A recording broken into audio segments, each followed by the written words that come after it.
କେତେବେଳେ କ'ଣ ତ୍ୟାଗ କରିବେ?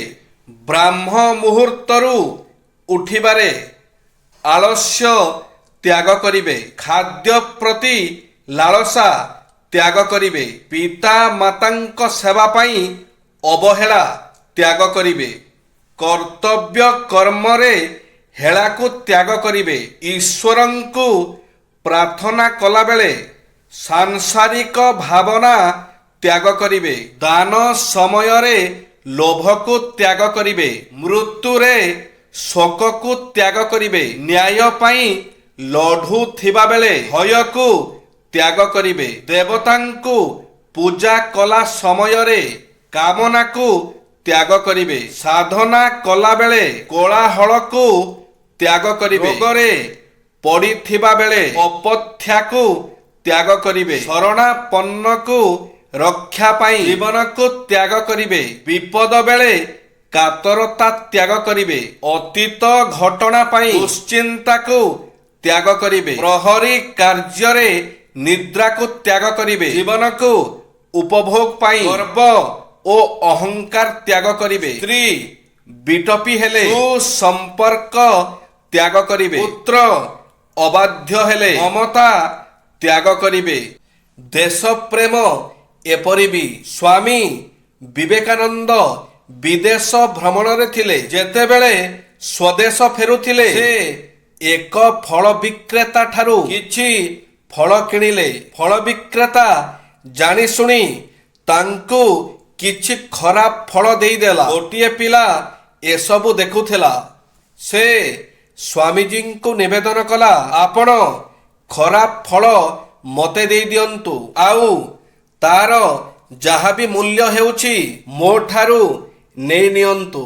ସ୍ୱାମୀଜୀ ଏ ପିଲାଟିର ବ୍ୟବହାରରେ ଆଶ୍ଚର୍ଯ୍ୟ ହେଲେ। ପଚାରିଲେ, ଏପରି କାହିଁକି? ସେ ପିଲା କହିଲା, ଆପଣ ଏ ଫଳକୁ ନିଜ ଦେଶକୁ ନେଇଯିବେ। ସେଥିରେ ଆମ ଦେଶର ଅପମାନ ହେବ। ପିଲାଟିର ଦେଶ ପ୍ରେମ ଦେଖି ସ୍ୱାମୀ ବିବେକାନନ୍ଦ ଆଶ୍ଚର୍ଯ୍ୟ ହେଲେ।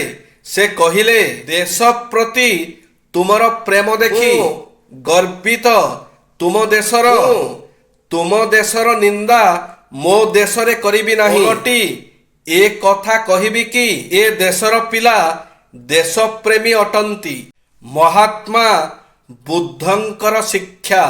ସେ ସ୍ତ୍ରୀର ଗୋଟିଏ ବୋଲି ପୁଅ ଥିଲା। ପୁଅଟି ମରିଯିବାରୁ ସେ କାନ୍ଦି କାନ୍ଦି ମହାତ୍ମା ବୁଦ୍ଧଙ୍କ ପାଖରେ ପହଞ୍ଚିଲା। ଆଉ ତାଙ୍କ ପାଦ ତଳେ ପଡ଼ି କହିଲା, ହେ ମହାତ୍ମା, ଆପଣ କୌଣସି ପ୍ରକାରେ ମୋ ପୁଅକୁ ଜୀବିତ କରନ୍ତୁ। ମହାତ୍ମା ବୁଦ୍ଧ ତା ପ୍ରତି ସହାନୁଭୂତିପୂର୍ଣ୍ଣ ଦେଖାଇ କହିଲେ, ତୁମେ ଶୋକ କର ନାହିଁ, ତୁମର ପୁଅକୁ ଜୀବିତ କରିଦେବି, କିନ୍ତୁ ଗୋଟିଏ ସର୍ତ୍ତରେ କି ତୁମେ କୌଣସି ଘରୁ କିଛି ଭିକ୍ଷା ରୂପରେ ଏପରି କିଛି ମାଗି ଆଣ ଯୋଉଠି କେବେ କାହାର ମୃତ୍ୟୁ ହୋଇନଥିବ। ସେ ସ୍ତ୍ରୀକୁ କିଛି ସାନ୍ତ୍ୱନା ମିଳିଲା, ଆଉ ଘର ଖୋଜିବାକୁ ଲାଗିଲା ଯୋଉଠି କାହାର ମୃତ୍ୟୁ ହୋଇନଥିବ। ସେ ବହୁତ ଖୋଜିଲା, କିନ୍ତୁ ସେମିତି ଘର ତାର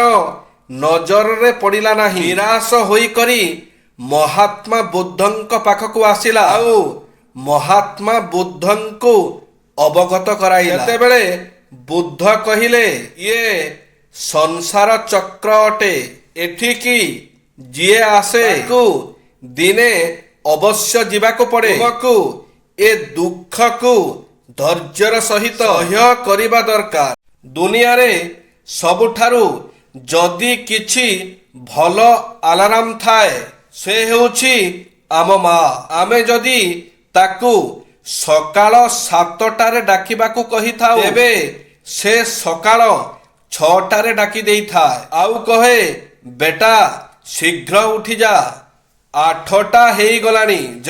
ଛାତ୍ର ଛାତ୍ରୀଙ୍କ ପାଇଁ ବାସ୍ତୁ ସିଦ୍ଧାନ୍ତ। ସବୁଜ ବୃକ୍ଷଲତା ମସ୍ତିଷ୍କ ଉପରେ ସୁପ୍ରଭାବ ପକାଇଥାଏ ଏବଂ ମସ୍ତିଷ୍କ ଶକ୍ତି ବୃଦ୍ଧି କରିବାରେ ସାହାଯ୍ୟ କରିଥାଏ ଏବଂ ମସ୍ତିଷ୍କ ଶକ୍ତି ବୃଦ୍ଧି କରିବାରେ ସକ୍ଷମ ହୋଇଥାଏ। ତେଣୁ ମଝିରେ ମଝିରେ ପରିବାର ସହ ପାର୍କ ବୁଲିବା ଉଚିତ। ଗାଁ ପାଇଁ କୌଣସି ଅସୁବିଧା ନାହିଁ। ନିଜର ବାଡ଼ି ବଗିଚାରେ ବାପାଙ୍କ ସହ କାର୍ଯ୍ୟ କରିପାରନ୍ତି। ନିଜର ଷ୍ଟଡି ରୁମରେ ଗ୍ରୀନ୍ ସିନେରୀ ଲଗାଇ ପାରନ୍ତି, ଯାହା ମନକୁ ପ୍ରଫୁଲ୍ଲ କରିବ।